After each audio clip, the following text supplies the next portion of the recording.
Okay, so what you should have seen is that when you take the connected sum of a mesh with a sphere, it does not change the Euler characteristic.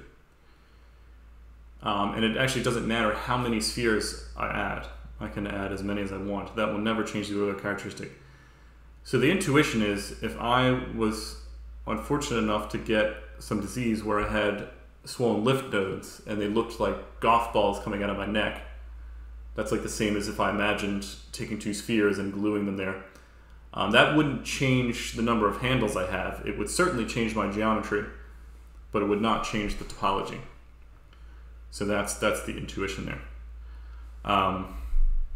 Okay, but there's one more topological property I want to talk about, and that is something called orientability. And here's where we get back to the right-hand rule again. I know our favorite, right? So first I have to define the orientation of a face in a mesh. So here's our orientation. It's really just defined by the right-hand rule. So if I define this face as A, B, C, D, so I can define the face in terms of its vertices, then what I want to do is I visit A first, then I visit B, then I visit C, then I visit D. And so I'm going to draw this shape here, this arrow. And that's indicating the orientation of the space.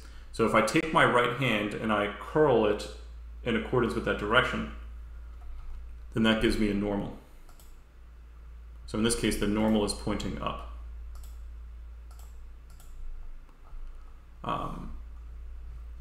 Oops. Fill and stroke. Here we go. Yeah, so anyway, so there's the normal. Now, I could take, well, okay, so yeah, I could take the opposite orientation.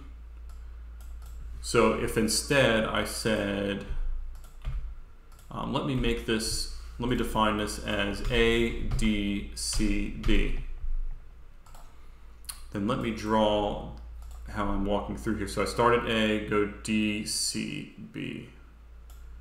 So now the orientation is the other way. And if I take my right hand and I do that, what I see is that the normal actually points down now.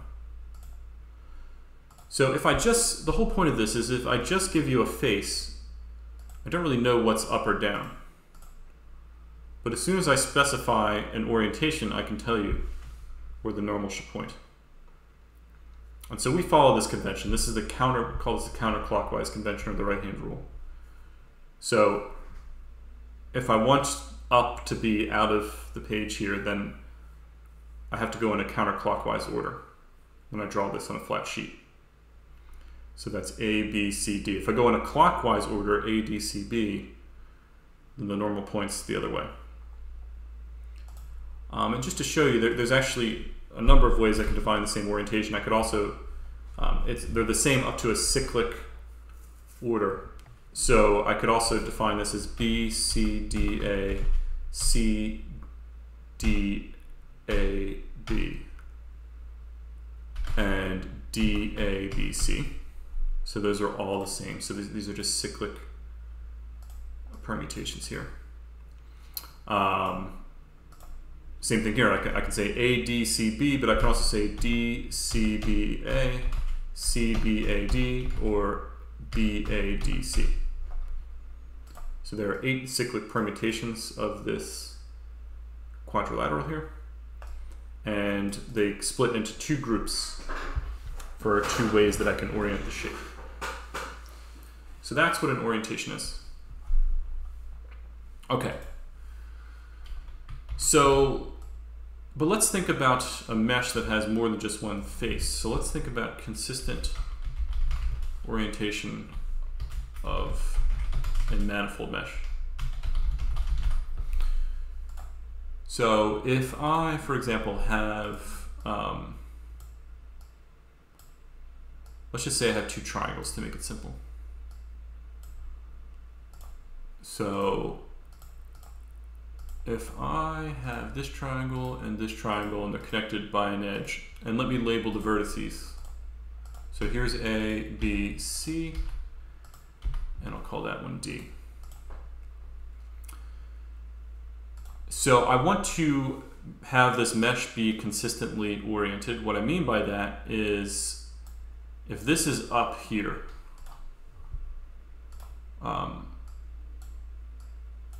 so if this is up, then if I go across the edge, well, this better still be up, right?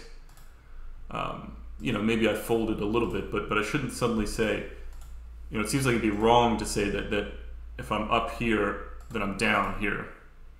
That would be strange, okay? So I have a consistent orientation. So that's the intuition. Now I'll define it. So if I try to do that and draw these orders, let's just look and see what happens. Oh crap, I'm having a hard time drawing these arrows. This is like one of the few things I could probably do better on the board.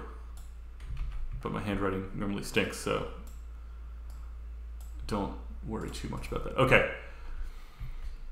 So if I look at the orientations of these faces, I see that the left one is A, B, C, and the right one is C, B, D. Right? So what's interesting about this is if I look at the direction that I visit BC in this oriented face on the left, it's actually the opposite of the direction that I visit that edge on the other side. Okay, so for consistently oriented faces, I visit the edges that they share in the opposite direction. So a consistent orientation is one in which all pairs of faces that share an edge visit that edge in the opposite order. Okay, in the orientation. So here I went around and I went BC, and if I'm trying to go counterclockwise here, I actually visited CB. This is very interesting. So here, BC, here, CB. Okay. So that's what a consistent orientation is.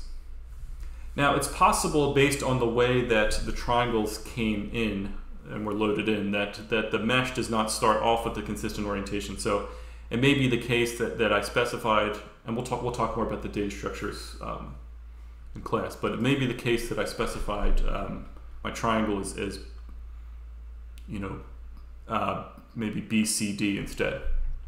So that has the opposite orientation, would have gone down. So I want to now give you an algorithm that will fix that. So I'll call this algorithm 1, consistently orient. And actually, this algorithm is simply breadth first search. So here's the idea. You start with a seed triangle. And I'll define this method recursively. So it takes in some triangle, or face really, it doesn't have to be a triangle. And what it does is for each neighbor n of t, it says if t is not is oriented consistently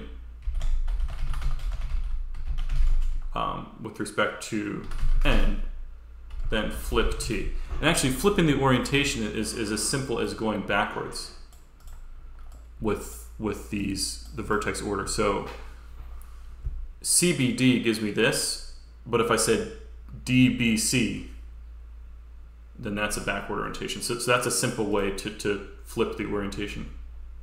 So just like here, ABCD, if I flip that DCBA, I see that that's one of the ones in the opposite orientation. Okay, so you could just walk backwards. So that's how you flip. And regardless, even if you didn't flip it, you recursively call this method. So And I guess we should also mark, what we should say is we'll have a little local variable called visited. We'll say t.visited equals true. And so we'll say, okay, we'll go and look at that. Yeah, we're only actually going to look at any of this if n was not visited. So if n.visited equals false, or I should write this really as if not n.visited. Oops. Then I want to check to see if n is consistently oriented, and if it's not, I'll flip the orientation of n, and then I will recursively call this on n.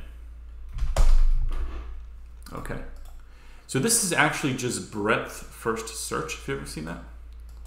But what it's doing, let me draw just a quick little mesh here to show you. So it would, I'm not going to worry too much about the orientations here, but I want to just show you that how it visits the faces. So what it would do is, let's say I called this on this face here to start with. So it would say this face is visited, then it would look at the neighboring faces. So it would look at this one, this one, this one, this one, this one. It would check to see if it was consistently oriented. If it wasn't, it would flip that face. And then it would put onto the call stack. Oh, I guess this is depth first search, the way I wrote it. Because it goes to the neighbor immediately. So yeah, let's see. It goes here, it goes here. Let's say this is the first neighbor. Then it'll call this, it'll mark it, and it'll call all of its neighbors, so then it'll check this one. And then it'll check this one, blah, blah, blah. Okay, so actually the way I wrote it, I'm sorry, this is depth first search, not breadth first search.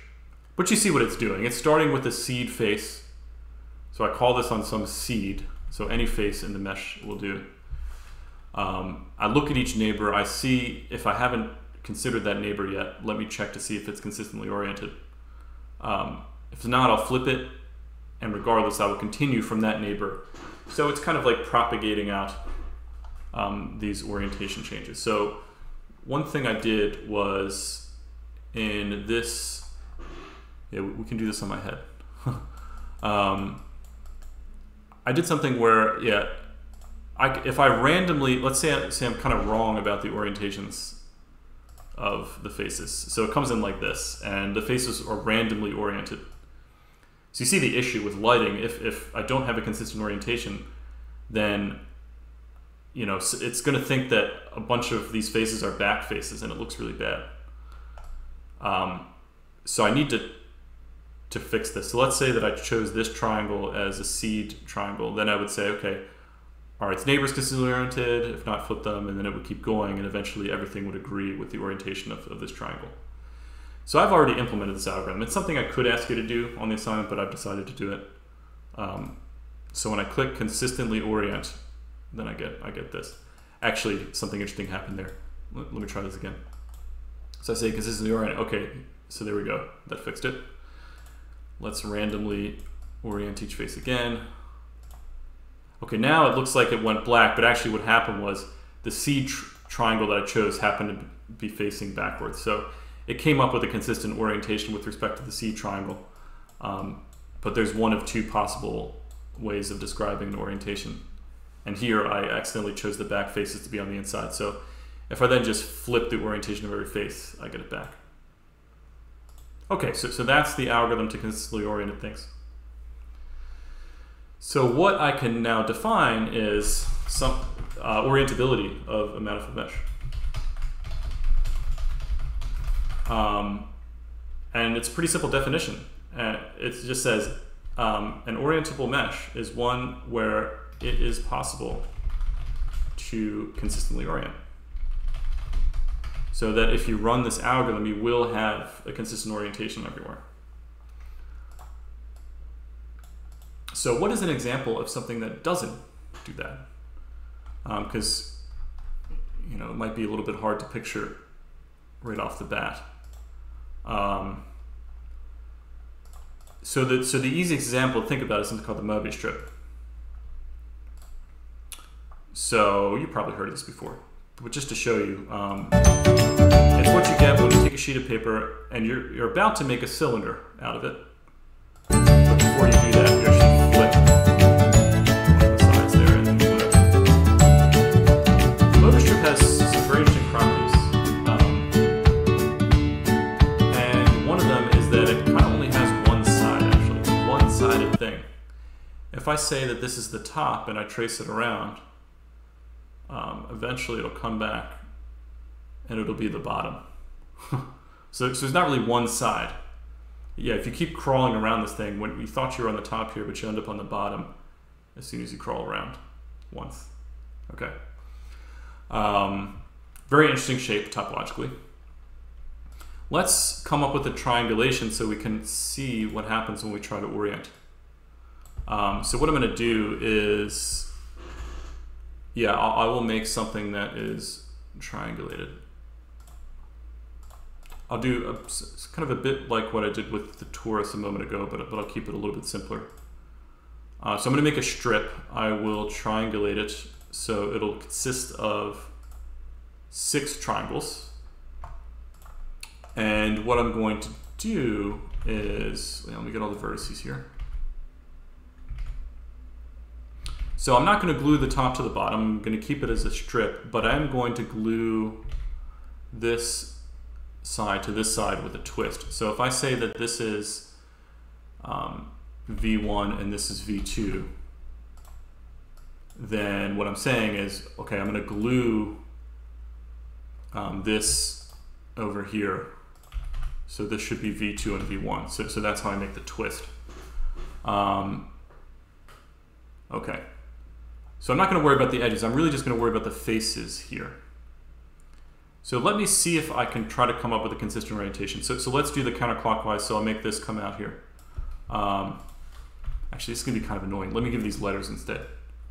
So I'll call this A, I'll call this B. So then this would be A and this would be B. Okay, so let me just define the rest of them here. So this one would be C, I'll call it, this one would be D, this one would be, I'm not gluing them at the top and the bottom, so this would be E and F. These are unique. These are opposite sides of the strip. Okay.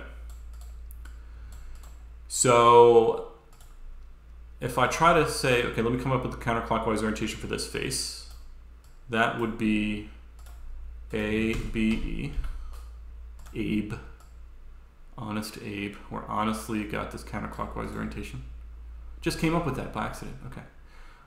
Then this one should be, remember it should go EB if it's agreeing. So this one would be EBC. So I'm kind of running the algorithm actually that I just described above. Okay, so then this one, so EC, it visited here, it wants C and then E. So I should go EC here. So ECF. So ECF, that would give me the counterclockwise.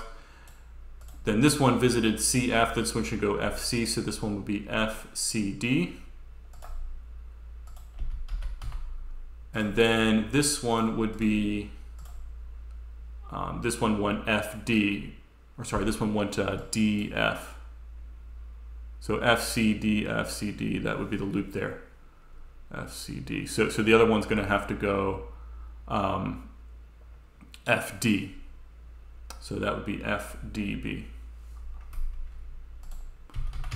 And then the last one, so we visited DB in this order. This one would have to go BD, so it would be BDA. Everything seems to be fine, but here's where we run into a problem. So if I then try to check and say, well, are these two faces consistent? So look, all the faces I've checked so far, this one's consistent with this one's consistent with this one's consistent with this one's consistent with this, and this one's consistent with this. But remember, there's another edge here.